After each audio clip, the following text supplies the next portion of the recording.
Just a quick word about transplanting. In the summer, in the heat, you totally can do this. I just transplanted a bunch of things in the last week and it's been very hot. So this grass right here, Shasta daisies, some garden phlox, some bee balm, some obedient plant, all there. Those are transplants.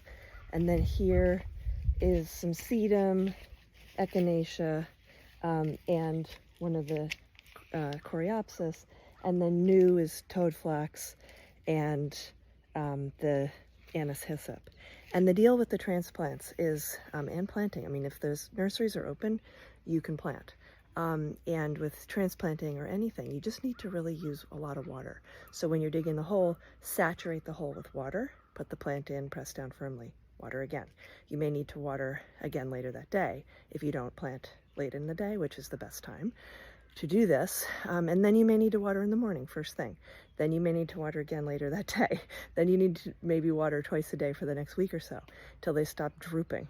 If they're really tall, you may want to cut them back. You may cut off the buds or the flowers. Okay, who cares? If now's the time to transplant, do it. But you can absolutely do it in the heat. You just have to take measures and precautions.